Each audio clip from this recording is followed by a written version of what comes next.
Astaghfirullah.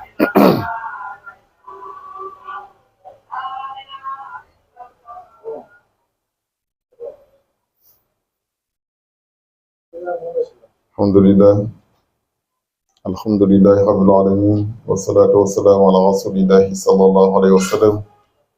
Allahumma salli ala Sayyidina Muhammadil al-Fatih lima ughliqa wal khatim lima sabaqa nasiril haqqi bil haqqi wal hadi ila siratikal mustaqim wa ala alihi haqqa qadrihi haqqa qadrihi azim.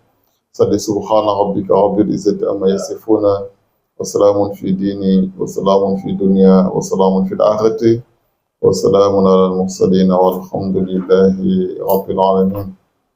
Assalamu alaikum wa rahmatullahi ta'ala wa barakatuh jami'an. À toute la Jamiatou Hamadouna, Masha'Allah, Alhamdulillah, après avoir remercié Allah subhanahu wa ta'ala, nous implorons Allah subhanahu wa ta'ala qu'il accorde sa paix et son salut au meilleur des créatures.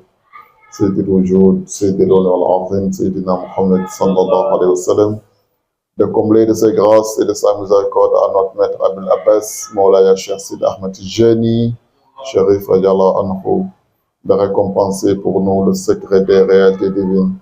Abil Ishar Sahib al-Fayd Tijani, Mawlaya Cheikh Ibrahim Niass, qu'Allah récompense pour nous, notre Père, notre porte en Allah, en Rasoul, en Cheikh Sid Ahmed Tijani, Kamilul Asri, Madidul Zamani, Aynul Zamani, Khalifatullah fil Ard, Mawlaya Cheikh Ibn al-Qayri, Nafana Allah Barakatihi. Qu'Allah récompense pour nous, notre Père, notre guide, notre initiateur, celui-là même qui nous a initiés en cette voie de miséricorde, celui-là même qui nous a réveillés de notre mort spirituelle, Mawlaya Tcherno Mandjaï, à la longue vie et santé, lui, longtemps parmi nous. Alhamdulillah, qu'Allah agrée notre jama, qu'Allah bénisse notre jama, qu'Allah élève notre jama, Zahir wa nabatinan fi dini wa dunya wal akhirati. Alhamdulillah, sans plus tarder, nous allons continuer sur les enseignements du jour, le tafsir du Ramadan. Alhamdulillah, Masha'Allah. Hier, on était dans la citation de Cheikh Sid Ahmed Tijani Sharif Radiallahu Anhu, où il parlait du Qutb, du pôle caché, Alhamdulillah, Masha'Allah, qui est l'intermédiaire et qui sert tout le monde, qui est le Barzakhul Azam, le grand estime entre Allah et la créature. Donc, Alhamdulillah, aujourd'hui, nous allons passer à la citation de Cheikh Ibrahim Niass, radiallahu ta'ala anhu. Qu'est-ce qu'il a parlé à ce sujet? Inch'Allah, on va laisser Frère Taïro, on va faire la lecture, Inch'Allah ta'ala. Bismillah. أعوذ بالله من الشيطان الرجيم بسم الله الرحمن الرحيم اللهم صل على سيدنا محمد الفاتح لما أغلق والخاتم لما سبق ناصر الحق بالحق والهدي إلى صراطك المستقيم وعلى آله حق قدره ومقداره العظيم قل سبحان ربك رب العزة عما يصفون والسلام على المرسلين والحمد لله رب العالمين. Inch'Allah, alhamdulillah, nous allons continuer avec les citations des Mawlana Cheikh Ibrahim Niass dans notre livre Fafil et nous dit قال مولانا شيخ إبراهيم نياس إن شاء الله في ديوان سيتي إن شاء الله رسول من المولى وآدم لم يكن ويبقى الرسول دائما ومعظما إن شاء الله. مولانا شيخ Ibrahim Niass a dit, il dit l'envoyé venant d'Allah a été prophète avant Adam et existera éternellement étant prophète honoré. Diwan City, page numéro 1. Inch'Allah. Alhamdulillah, Rabbil Alamin, Masha'Allah. Donc, Mawlana Cheikh Ibrahim Niass, en parlant, Masha'Allah, de ce calife de Dieu, ou bien de Khutb, phare de Jami ou de chaque époque, Alhamdulillah, qui est l'intermédiaire entre Allah et la créature, Alhamdulillah, Masha'Allah, Mawlana Cheikh Ibrahim Niass a parlé de cela, de cette citation tirée de Diwan City, un des livres de Cheikh Ibrahim Niass radiallahu anhu, en disant Rasoul min al-Mawla وآدم لم يكن فيبقى رسولا دائما ومعظما. Et dit Rasoul qui vient de la sainte présente divine, qui vient d'Allah subhanahu wa ta'ala, il restera Rasoul tout le temps et bien honoré. Tant que Allah est Allah, celui-là, il restera Rasoul. Mais il parle de ce Rasoul, Rasoul min al-Mawla wa Adam lam yakun. Celui qui a été prophète en ce moment, Adam n'existait pas encore. Donc, est-ce que celui-là, il s'agit des Rasoul que nous connaissons, le Rasoul que nous connaissons qui a existé après Adam pendant des milliers d'années, qui a un père et qui a une mère qui est née à la Mecque. Mais ce Rasoul-là, Maulana Cheikh Ibrahim Niass dit Rasoul min al-Mawla, Rasoul qui vient d'Allah. En ce moment, wa Adam lam yakun, en ce moment, Adam n'existait pas. Fa yabqa Rasoulan da'iman mu'azzaman. Est-ce que ça c'est Baye seulement qui a, par son amour inébranlable en Cheikh, en Rasoul sallallahu alayhi wa sallam est incommensurable, ce qui l'a poussé à dire ça, ou bien c'est basé sur des écrits saints? Oui, il y a une source réelle. Tout ce qu'il a dit est tiré du Coran et de la Sunna du prophète sallallahu alayhi wa sallam et des paroles de Cheikh Sidi Ahmed Tijani, Chérif radiallahu anhu. Ce Rasoul qui a existé en ce moment, Adam n'existait pas. Est-ce que Allah nous a parlé de lui dans le Coran? Oui, Allah fait allusion à lui en nous disant Ma kana Muhammadin aba khadin min rijalikum walakin Rasulillah. Il dit Rasoul, il dit Mohammed, n'est le personne, Ma kana Muhammadin aba khadin min rijalikum. Mohammed n'est le père de personne de vos hommes. Mais mais il est Rasulillah, il est l'envoyé d'Allah subhanahu wa ta'ala wa khatimul nabiyina et le dernier des messagers. Donc, Allah dit Rasoul n'est le père de personne de nos hommes. Et nous, en réalité, le Rasoul que nous connaissons, il est le père de Ibrahim, le père de Hashim, le père de Abdullah, le père de Fatima Zahra, de Umm Kalsoum et de Ruqayya. Tout cela, Sayyidina Mohammed, il est leur père. Et Allah nous dit dans le Coran, Mohammed n'est le père de personne d'entre vous. Donc, de quel Mohammed Allah nous parle? Il nous parle de Muhammad Rasulullah. Car avant Muhammad ibn Abdullah, il y avait Muhammad Rasulullah qui existait. C'est pour ça, Rasoul lui-même, pour venir certifier cela, lui a dit Kuntu nabiyan wa aliman bil nubuwati Adam bayna ma'i wa tin. Moi, j'étais prophète et conscient de ma prophétie. En ce moment, Adam était entre eau et argile. C'est pour ça, un jour, il était avec Jabir. Jabir se posait la question dans son cœur, mais nous, notre prophète, il est là depuis quand?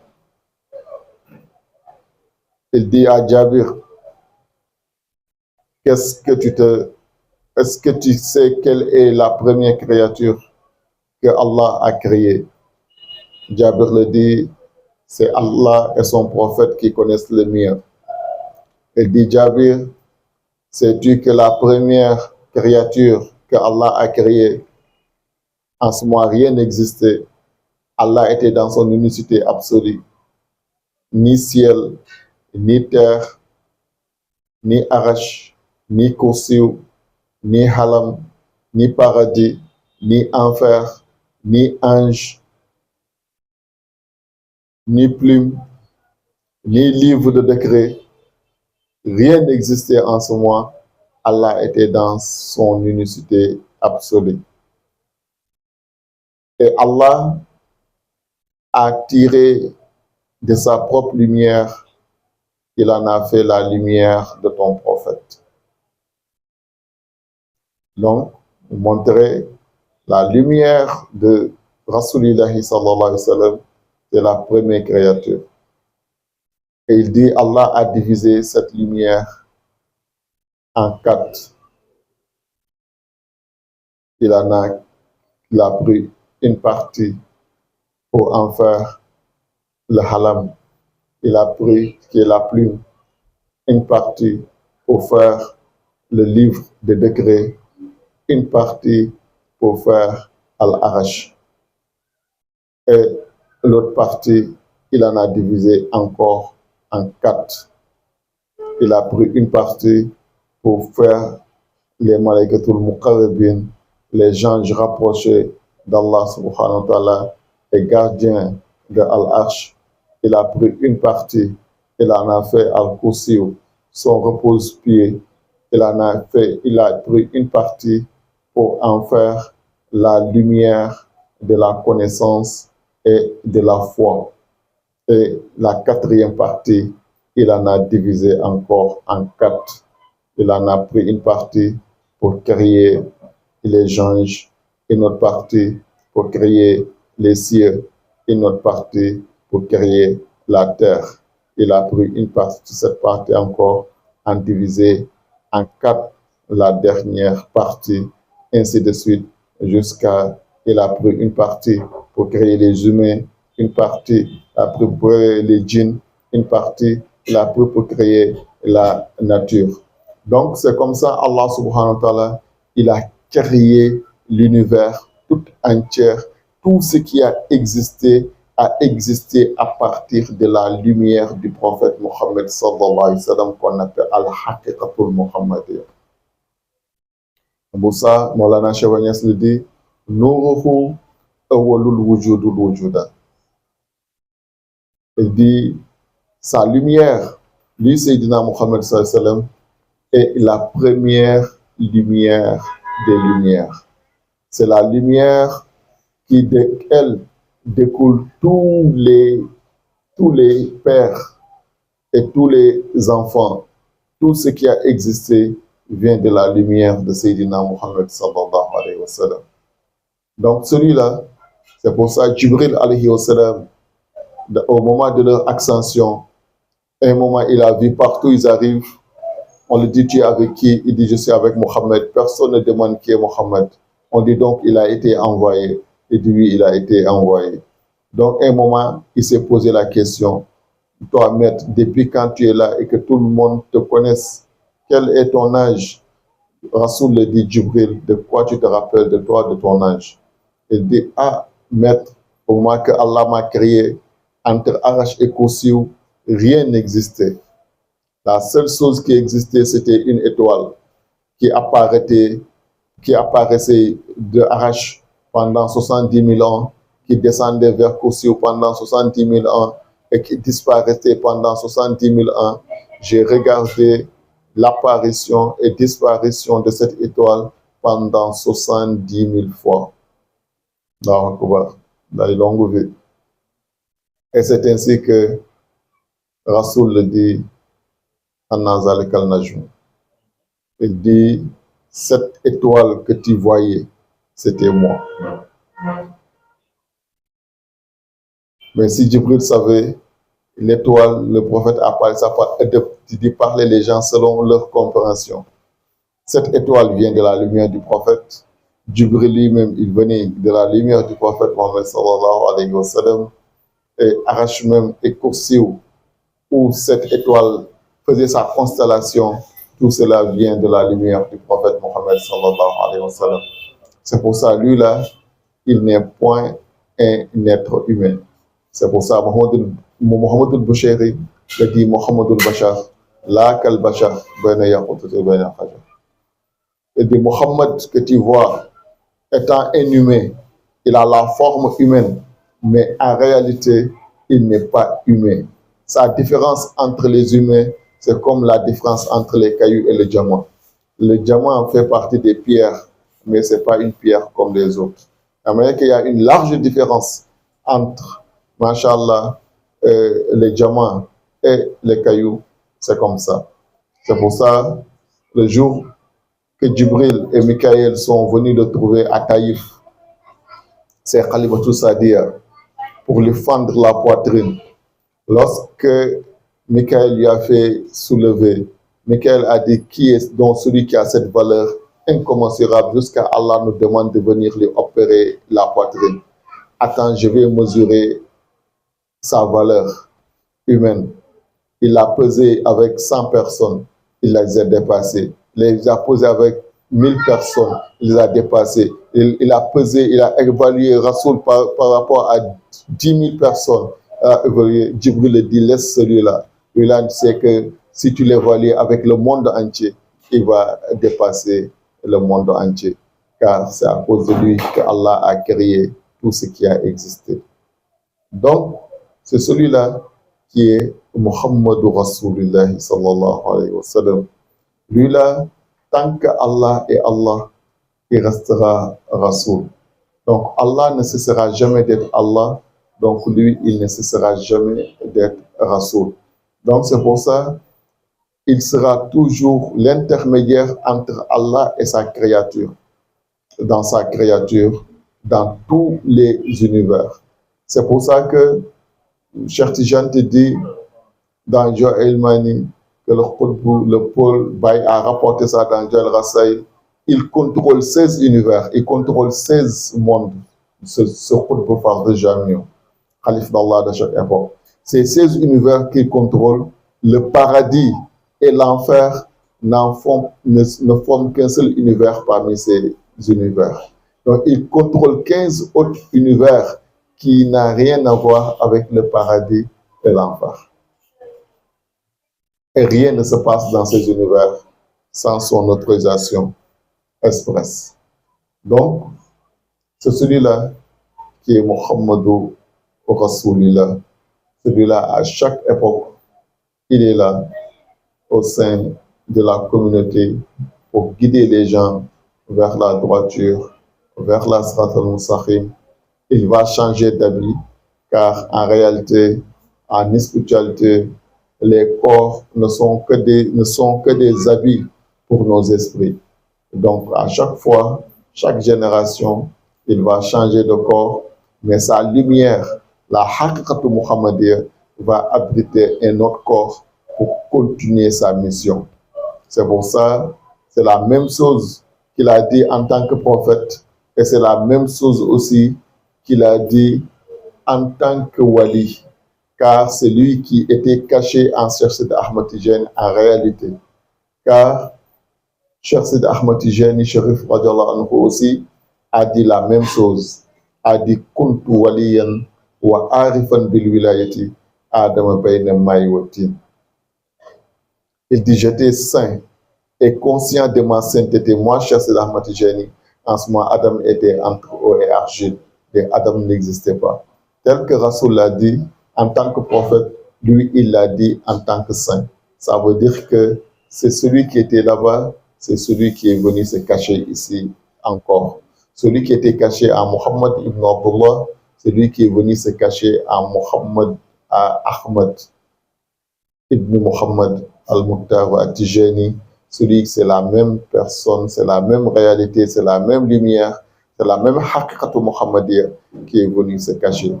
Car quand il reste lumière, une lumière ne peut guider personne. Une lumière ne peut édifier personne. Comme on a parlé du Coran la fois passée. Le véritable Coran, c'est en lumière. Mais ce Coran en lumière, tout le monde ne peut pas l'apprendre. Tout le monde ne peut pas le lire. Tout le monde ne peut pas le comprendre. Mais il faut que le Coran prend une forme physique, que tu sais que on peut le lire, on peut le toucher, on peut l'écouter, on peut l'entendre avec nos oreilles. Car l'être humain a ces 5 organes de sens par lesquels il reçoit, il apprend. Tout ce qui dépasse ça, l'être humain ignore cela. Il ne connaît que ce qu'il a vu, mais ce qu'il a entendu, mais ce qu'il a senti, mais ce qu'il a goûté, ou bien ce qu'il a touché. Donc c'est pour ça qu'il fallait que le Coran puisse prendre une forme physique qu'on peut toucher, qu'on peut écouter, qu'on peut lire. Mais le Coran qui est descendu en Rasoul sallallahu alayhi wa sallam, c'était une lumière. C'est pour ça que quand le wahyu descendait en lui, il transpirait, il devenait lourd. Quand il était à dos de chameau, le chameau se rabaissait, ne pouvait plus marcher tellement que le poids était lourd. Mais aujourd'hui, on prend des Corans complets, on porte sur nous, on marche avec sans problème. Ça veut dire qu'il y a une différence. Mais c'est le Coran dans le Zahir, en papier, en écriture, c'est ce Coran-là qui va t'aider à atteindre le véritable Coran, qui est le Coran en lumière. C'est pour ça que c'est des escaliers. C'est pour ça que c'est Mohammed ibn Abdullah. C'est Mohammed en tant qu'être humain. C'est Mohammed, fils de Amina et de Abdullah. Quand tu le connais, quand tu l'aimes, c'est lui qui va t'aider à atteindre le Mohammed Rasulullah. Le Mohammed Rasulullah, que tu sais qu'il n'a pas de père, il n'a pas de mère, il n'a pas enfanté, il n'a pas été enfanté, il n'a pas engendré, il n'a pas été engendré. Tant qu'Allah est Allah, il restera Allah. Allah l'a créé à son image. En réalité, celui que Allah a créé en réalité à son image, c'est lui, Mohammed. Car Mohammed veut dire le louer et la louange n'appartient à personne d'autre qu'Allah subhanahu wa ta'ala. Donc voilà, c'est ainsi, quand tu comprendras cela, Allah a pris tout ce qu'il avait, il a donné à Rasulullah sallallahu alayhi wa sallam, sans que ceci ne diminue rien en lui, Allah subhanahu wa ta'ala. Et aujourd'hui, comment on peut comprendre ça dans les sciences? Car le Coran, la parole d'Allah, a toujours dépassé nos sciences. On appelle ça le clonage. Le clonage aujourd'hui, il peut voir à partir d'un être humain, son ADN, ou bien l'ADN d'un animal, on peut faire sortir un animal identique, même chose que lui, et ça n'a rien diminué à l'autre animal. Et donc, si les Blancs peuvent faire ça, Allah subhanahu wa ta'ala, c'est comme ça aussi, il a fait sortir de sa lumière, la lumière du prophète sallallahu alayhi wa sallam, sachant que rien n'est diminué en Allah, rien ne peut quitter en Allah, rien ne peut se détacher en Allah. Mais c'est en ce moment que Allah subhanahu wa ta'ala lui a présenté le miroir, il s'est regardé dedans, Allah l'a dit, Ana anta wa anta ana kun habibi. C'est toi qui es moi et moi je suis toi. Donc, sois mon bien-aimé.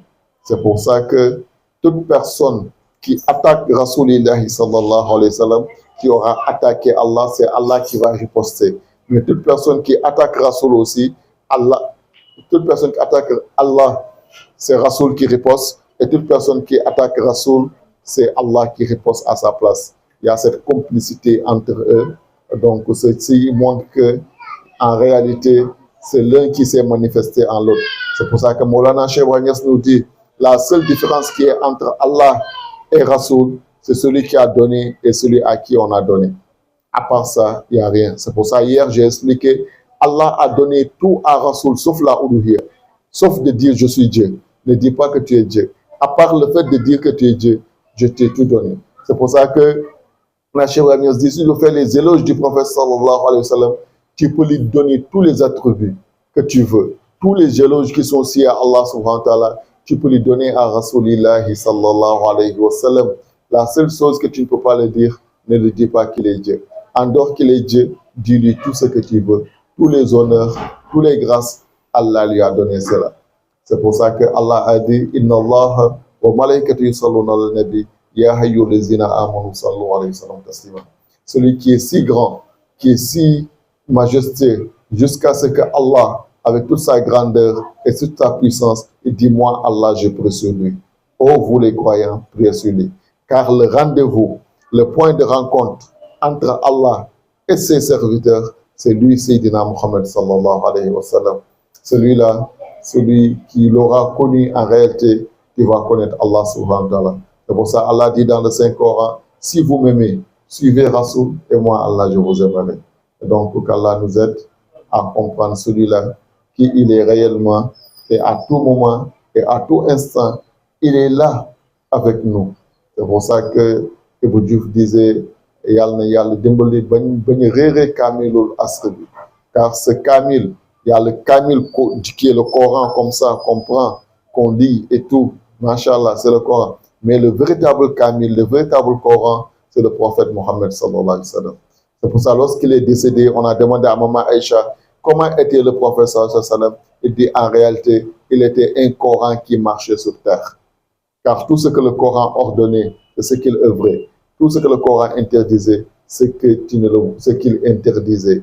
Donc, si tu voulais voir un Coran qui marche, qui œuvre, et qui parle, c'était le prophète Mohammed sallallahu alayhi wa sallam. Celui-là qui est le véritable Coran, c'est le véritable Kamil. C'est pour ça qu'il dit, le prophète sallallahu alayhi wa sallam, à chaque époque, Allah va vous envoyer un Kamilul Asri. Ce Kamilul Asri, c'est le Kamil, l'homme parfait, le Coran parfait, le Coran sublime, le Coran que Allah a dit que personne ne peut le toucher que les purifiés. Ceux qui sont purs d'associatisme d'Allah subhanahu wa ta'ala, ceux qui sont purs de toute impureté, mashallah, c'est cela que Allah subhanahu wa ta'ala va accorder à pouvoir découvrir ce Kamil et s'affilier en lui. Qu'Allah nous aide à le connaître et qu'il ne perd jamais de vue.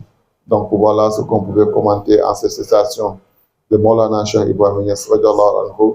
Aujourd'hui, je pense qu'on va se limiter là, à cette citation de Cheikh Ibrahim. Demain, si Allah nous permet, on va revenir sur un nouveau verset. Qu'Allah nous accorde la bonne compréhension. Nous saluons toute la Jama. Inch'Allah, saluons le président de la Jama, président Bakary Soumaoro, pour sa présence. Alhamdulillah, nous saluons aussi le technicien, Masha'Allah, qui gère l'image, Seydi Taïbo Touré, le son, Seydi Ali, Masha'Allah, Zoré, le secrétaire, Seydi Adam Dambele, oublié Seydi Mohamed Bachili, Masha'Allah, vous oubliez aussi nos mamans, Maman Aïchata Djabi, Zainab Djabi, Maman Rokhia, Ndiaye Kone, Masha'Allah, et tous, on les salue. On salue aussi ceux qui nous suivent juste depuis les réseaux sociaux, les panels. On voit souvent leurs commentaires. C'est Abdulaziz Traoré, alhamdoulilah, mashallah, ainsi que Seydi Mohamed Kaba. On voit la plupart faire des commentaires dans les réseaux sociaux. Et tous ceux qui nous suivent aussi sans commenter, on salue tout le monde. Qu'Allah agrée tout le monde. Qu'Allah donne la bonne compréhension. Alhamdulillah, rabbil alamin. Parce qu'on a 10 minutes pour des questions. S'il y a des personnes qui ont des questions, peuvent poser leurs questions. Et puis, on va passer à la suite, Inch'Allah ta'ala. Wa khadawana alhamdulillahi rabbil alamin.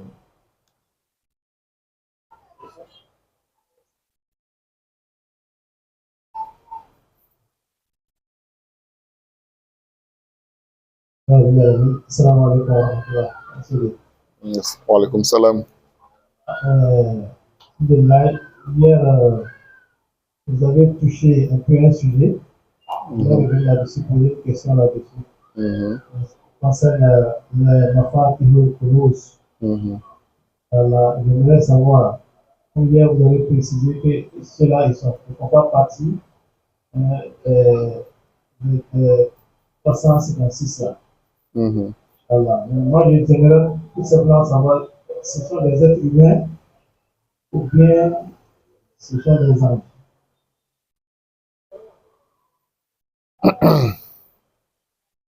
Alhamdulillah. Salatu wassalamu ala rasulillah sallallahu alayhi wa sallam. Alhamdulillah. Seulement qu'en ce qui concerne les Mafatihul Kunuz,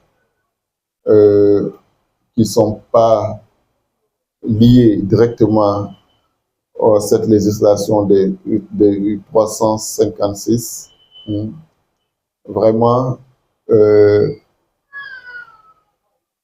ce que moi je pense en réalité, je n'ai pas la certitude qu'ils ne sont pas des humains. Je pense que tous les humains, à chaque époque, chaque existence, sont sous l'ordre et sous l'autorité du calife d'Allah de cette époque. Mais comme si vous voyez, lorsque j'ai parlé, j'ai tiré l'attention un peu à cela. C'est pour ça que Maulana Cheikh Niass a dit il ne voit pas un cheikh qui a le pouvoir d'aller dans les trésors d'Allah subhanahu wa ta'ala et d'y prendre ce qu'il veut et donner à ses disciples. Il dit que moi, ce que je fais, c'est ce que je vous conseille, ce que je vous recommande. Il ne connaît pas quelqu'un qui a le pouvoir d'aller dans les magasins d'Allah et y tirer ce qu'il veut de sa propre volonté sans la volonté d'Allah subhanahu wa ta'ala. Donc, les trésors d'Allah, c'est pour Allah et c'est Allah qui les accorde à qui il veut. Hatta Rasulullah sallam, le jour du jugement dernier, malgré qu'Allah lui a donné tous les pouvoirs, mais s'il veut intercéder pour sa communauté, pour les sauver, il va vouloir faire 2 rakas pour supplier Allah, pour demander à Allah d'accorder à ces trucs. Donc ces trésors, moi ce que je sais, le gardien des trésors d'Allah, en ce que je sais, ce sont des anges.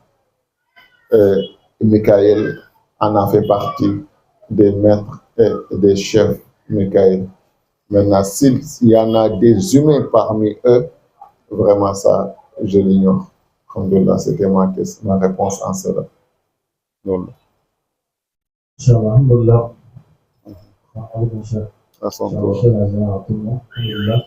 Moi, ma question, c'est la suite. C'est concernant le prophète Mohammed sallallahu alayhi wa sallam. Vous avez dit, Dieu dit dans le Coran qu'il a envoyé le prophète comme la rahman. Inch'Allah, maintenant, concernant intercéder les jours de Yom Kiyama. Maintenant, moi, j'aimerais savoir si les prophètes qui sont déjà passés avec leur communauté, Rasul va il va intercéder pour eux, c'est juste pour sa communauté seulement qu'il va intercéder. Alhamdulillah, Rabbil Alamin, salatu wassalam ala Rasulillah sallallahu alayhi wa sallam. Inch'Allah. Le jour du jugement dernier, le prophète sallallahu alayhi wa sallam, il est le grand intercesseur. Il va intercéder pour tout le monde. Car en réalité, tout le monde vient de lui. Mais il y a une particularité, c'est lui d'abord et sa communauté. C'est lui d'abord avec sa communauté. Maintenant, c'est ceux-là qui seront en priorité. Pour qui il va intercéder d'abord. Et maintenant, il va intercéder pour les autres prophètes. Et dès qu'il intercède pour les autres prophètes, les prophètes là auront le droit d'intercéder pour leur communauté à leur tour. Il va intercéder pour des walis et ces walis auront le droit d'intercéder. C'est pour ça que là-bas, ceux qui intercédent, premièrement, celui qui va intercéder pour les anges. Il va intercéder pour les anges, il va intercéder pour sa communauté d'abord, il va intercéder pour les anges, il va intercéder pour les prophètes. C'est à partir de là, pour ce dont il a intercédé, il y aura d'autres qui auront le droit maintenant d'intercéder eux aussi. Il y aura même des saints de la communauté du prophète sallallahu alayhi wa sallam, que le feu va se déchaîner en train d'avaler les gens. Il y aura d'autres parmi eux qui vont aller rentrer dans l'enfer et en train de faire sortir des personnes à qui ils ont intercédé pour eux. Et le feu ne pourra pas les brûler. C'est haram pour le feu de les brûler. Ils vont aller rentrer dans l'enfer pour prendre. Il y aura d'autres de la communauté du prophète sallallahu alayhi wa sallam, tellement que leur lumière sera grande. S'ils vont traverser la sirat, l'enfer va crier vite, va dire passez vite avant que vous éteigniez ma lumière, tellement que avant que vous éteigniez ma feu, tellement que leur lumière est forte. C'est grâce là Allah a accordé ça à la communauté du prophète Mohammed sallallahu alayhi wa sallam. Donc ça veut dire que seul le prophète qui va lancer l'intercession, mais après lui, les anges vont intercéder, les prophètes vont intercéder et il y aura aussi des saints de la communauté de France qui vont intercéder aussi pour leurs proches.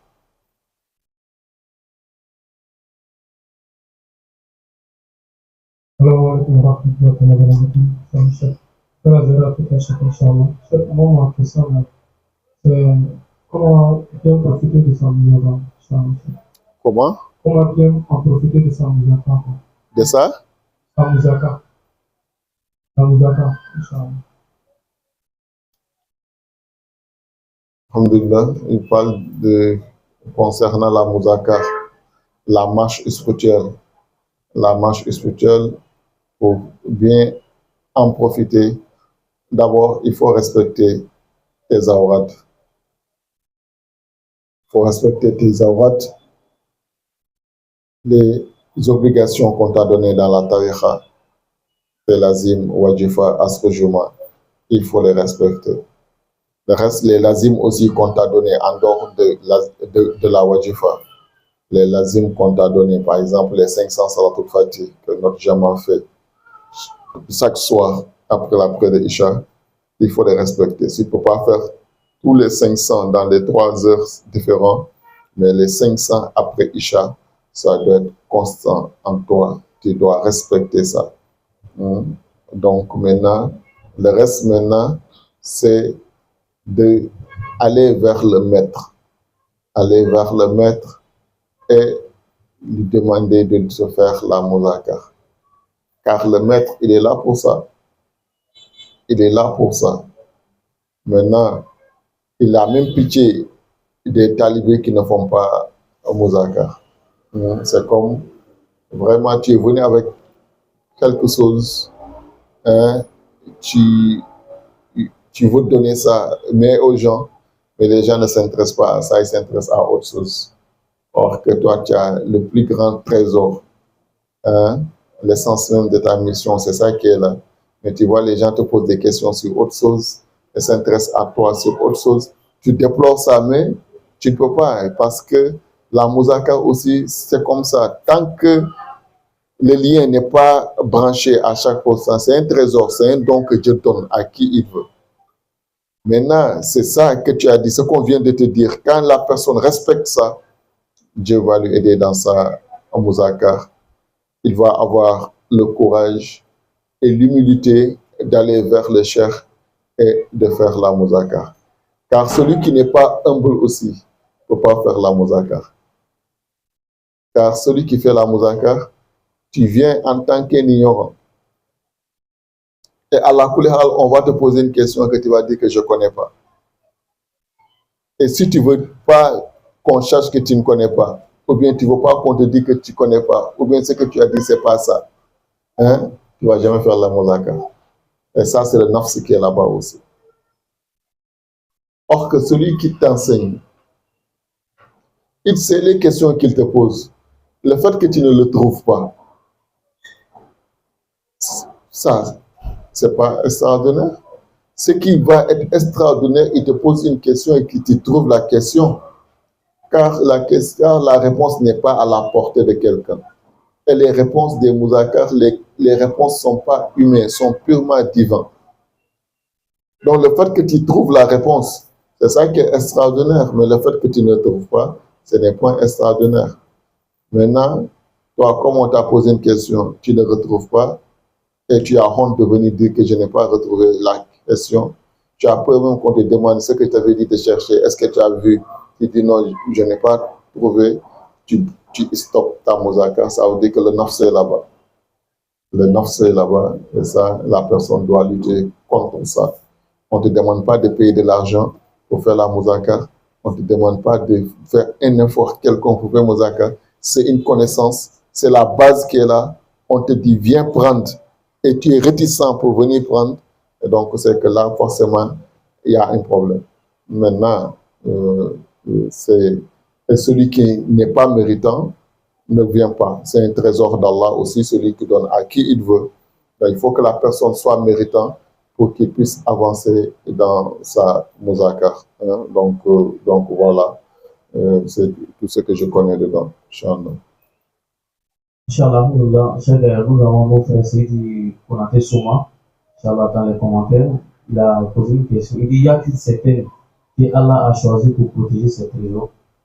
Inch'Allah, c'est sa question qui est là. Y a-t-il? Il dit, y a-t-il certaines que Allah a choisi pour protéger ses trésors? Oui, alhamdoulilah, ça je pense que j'en ai parlé. J'ai dit que, par exemple, Michael, il est l'ange à qui Allah subhanahu wa ta'ala a confié ses trésors. C'est Allah qui donne, mais tout ce qui concerne le risque, la chance, quand Allah donne, il fait passer ça par Michael. C'est pour ça la plus grande richesse qu'Allah donne, c'est la pluie. La pluie, Allah met ça entre les mains de Michael. C'est pour ça, le jour qu'on a jeté l'Ibrahim dans le feu, il a dit, donne-moi ordre, demande à Dieu de me donner ordre pour que je puisse pleuvoir pour éteindre le feu. En ce moment, le feu là ne va pas te brûler. Vous voyez, Ibrahim, il était le calife d'Allah de son époque. Mais il a dit, comme Dieu voit, lui, il se limite à Dieu. Michael, malgré celui qu'Allah a confié, mais il ne pouvait pas prendre une décision de pleuvoir pour Ibrahim tant qu'Allah subhanahu wa ta'ala lui a pas donné l'ordre. C'est la même chose que l'ange de la mort, celui qu'Allah a confié les âmes des gens pour les retirer, mais il ne peut pas retirer une âme sans l'autorisation d'Allah subhanahu wa ta'ala. Maintenant, voilà, c'est cela qui gère, c'est Allah, c'est ceux-là qui sont les gardiens. En ce que je connais, ce sont les anges comme Michael, c'est ceux-là qui sont les gardiens des trésors d'Allah subhanahu wa ta'ala. Donc voilà, Inch'Allah, ce qu'on a dedans comme réponse. Alhamdulillah. Je sais que sa deuxième question demande, il dit, d'après les recherches, il y a certains qui disent que Khidr est parmi nous. Mais moi, ma question est de savoir, est-ce que Khidr, quand on parle parmi nous, est-il pas le Kamil Asr de Khoutoub de notre époque actuelle? Je voulais savoir réellement. Alhamdulillah, wa rahmatullahi wa barakatuh. Khudar, d'autres l'appellent Khidr, d'autres l'appellent Khadir. Ce Khudar, Masha'Allah, lui, il est tout le temps là. C'est une réalité qui existe. Car Maulana Cheikh Ibrahim Niass, il dit qu'il a rencontré Khudar. Et Khudar le dit, demande-moi n'importe quelle science, connaissance que tu veux que je t'enseigne. Je vais t'enseigner, je vais te donner le secret. Il le dit, je n'ai pas besoin de ta science, de ta connaissance, car j'ai rencontré l'essence même de la connaissance. En faisant allusion à Sayyidina Muhammad sallallahu alayhi wa sallam, celui qu'Allah a donné la connaissance des premières générations et des dernières générations, il dit, j'ai rencontré celui-là même, donc je n'ai pas besoin de ta science et de ta connaissance. Donc, montrer que Baye était le Kamil Asri de son époque. Et il a rencontré Khudar alayhi salam. Donc, le Khadir, il est là. Ça fait partie des grâces d'Allah subhanahu wa ta'ala. Et Allah est en train de montrer les choses, la vie et la mort et tout, ça ne dépend que de lui, Allah subhanahu wa ta'ala. Lui, avec Al-Askandari, d'autres l'appellent Zulgarnaini, ce sont des cousins. L'un a rencontré le Bahrul Rina, l'océan même, le Bahrul Fakhr, de la pauvreté, et l'autre a rencontré le Bahrul Khayat, l'océan de la vie. Et celui qui se baigne dans l'océan de la vie, il ne va plus mourir encore. Khudar, lui, celui qu'Allah a fait découvrir le secret de cet océan-là, il a vu et il s'est plongé dedans. Il s'est lavé dedans. Il a eu la vie pour l'éternité jusqu'à ce que Allah décide de mettre fin à ça. C'est pour ça qu'il a une si longue vie comme ça. Chaque fois que tu parles son nom, il est présent. Il y a des awliyaullah qui le voient chaque fois et à tout moment. Or qu'il n'est pas le Kamil Asri, or que le Kamil Asri est plus gradé que lui. Si Khadir lui-même, il peut apparaître à tout le monde. Celui que Moussa alayhi salam avait rencontré, c'est avec lui que Dieu avait mis avec Moussa. Hein? Ainsi de suite. Le prophète a parlé des histoires de lui. Chassémantien a parlé des histoires de lui. Les saints parlent de lui. À chaque fois, il y a des saints qui le voient et qui le rencontrent. Baye a parlé de lui. Baye a dit qu'il l'a rencontré. Ainsi de suite. Même cette époque-là, il y a d'autres qui l'ont rencontré et qui a parlé avec eux. Hein? Donc, il est toujours là. Hein? Mais Khadir, en tant que Khadir, hein, qu'on connaît. Maintenant, il y a sa maqama, il y a sa martaba qui se manifeste aussi. Ça, c'est autre chose. Ça, c'est dans le bâtiment. On a le Kamil Asri, vit de cela. Maintenant, Zoga et Naini, son cousin, ce que Dieu fait, ils ont vécu dans la même époque. C'est Zoga et Naini qui a eu la chance d'aller jusqu'à là où le soleil se lève, jusqu'au couchant et jusqu'au levant. Ça veut dire qu'il a eu la chance même de quitter notre planète Terre. Parce que le soleil fait son tour, mais pas sur Terre ici. Hein? Il a vu là où le soleil se lève, hein, où il fait son point de départ, et là où il vient terminer son truc. Jogainaini a eu la chance de voir ça, tellement qu'Allah lui avait donné le pouvoir, la force, la richesse, la royauté. À un moment, il n'était pas jusqu'à il dit que lui, il ne veut plus la richesse. Il voulait être pauvre. Il a entendu qu'il existe une fleuve, Bahul Fakir. Quand toute personne qui se baigne là-bas, tu deviens pauvre. Donc il dit que lui, tellement que Dieu l'a donné, c'est trop. Il ne veut plus de ça. Celui qui a construit la grande muraille entre nous avec les Yadjuj et les Majuj. Ces créatures qui croquent les montagnes comme des bonbons. Hein? C'est là, à la fin des temps, ils finiront par casser cette barrière. La science ne sait pas où il se trouve jusqu'à présent. Hein? Cette muraille-là. Mais à la fin des temps, ils vont finir à casser cette barrière, ils vont rentrer sur Terre, ils vont détruire les humains. Ça on appelle les Yadjuj et les Majuj, ça fait partie des signes de la fin des temps. Hein? Donc il avait ce pouvoir, celui qui a mis la barrière entre nous et puis cela. Tellement que son armée était forte et tout. Hein? Il a voulu être pauvre. Il est parti se baigner dans cet océan de la pauvreté, dans la mer de la pauvreté. Lorsqu'il est sorti, Dieu l'a fait pousser 2 cornes en or. Dieu le dit, ce n'est pas le fleuve qui rend pauvre ou riche, c'est moi Allah qui rend riche à qui je veux, à qui je peux. Maintenant, tu avais la richesse qui te suivait. Maintenant, la richesse ne te suit plus, la richesse maintenant pousse sur ta tête. Quand tu coupes les cornes, ça pousse encore. C'est en or. Tu as toujours l'or sur toi. C'est pour ça qu'on appelle Zigranaini, l'homme a 2 cornes. Hein? Donc, pour ça, tu vois souvent, il y a certains rois, certains empereurs, quand ils portent le couronne là, il y a des cornes dessus. Hein? C'est pour imiter Zigranaini. Donc, voilà. Donc, ça, c'est pour montrer que il est là, lui Khoudar, il est toujours là, il vit, il rencontre des saints, il rencontre des walis, ce qui n'a rien à voir avec le Khalif d'Allah de cette époque, Inch'Allah.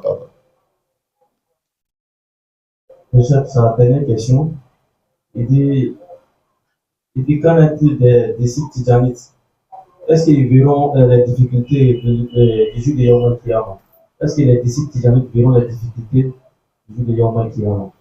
Ouais, ça fait partie des garanties que Rasoul a donné à Cheikh Sidi Ahmed Tijani. Le jour du jugement dernier, le disciple de Cheikh Sidi Ahmed Tijani, Rasoul lui a garanti. Déjà, la première difficulté, c'est quand il va mourir. L'agonie de la mort, le disciple de Cheikh Sidi Tijani ne va pas goûter à ça. Il ne va pas sentir la douleur de la mort. Et la deuxième chose, le disciple de Cheikh Sidi Tijani, on ne va pas lui poser des questions dans sa tombe. Quand ils vont venir, ils vont trouver que Rasoul était là-bas. Donc, ils vont se retourner automatiquement. Quand les policiers viennent attraper quelqu'un ou bien ils viennent faire des enquêtes sur quelqu'un, ils viennent trouver que la personne est assise avec le commissaire, ou bien le ministre, ou bien le président. Ils ne vont plus lui poser des questions, ils vont partir. Donc, c'est comme ça que le jour du jugement dernier, les disciples de Cheikh Seydi Ahmed Tidiane aussi, Allah dit, il a son ombre. Ce jour-là, sous son arche, c'est là-bas où les disciples de Cheikh Seydi Ahmed Tidiane vont être. Ils vont regarder le jour du jugement dernier, avec toutes les difficultés qu'on dit, comme un cinéma. Et ils vont regarder, ils vont être des téléspectateurs, mais ils ne seront pas jugés, ils ne vont pas goûter à ces supplices-là. Ils seront les premiers à traverser Sirat, ils seront les premiers à rentrer dans le paradis et dans le Jannatul Ilahi. Ça fait partie des faveurs que Allah a donné à Cheikh Seydi Ahmed Tidiane par la baraka de Rasulillahi sallallahu alayhi wa sallam. Donc, je pense qu'aujourd'hui, on va se limiter ici. C'est bon. Alhamdulillah, Inch'Allah. Alors, d'accord, la bonne compréhension. Wa la khadawana anil hamdulillahi rabbil alamin.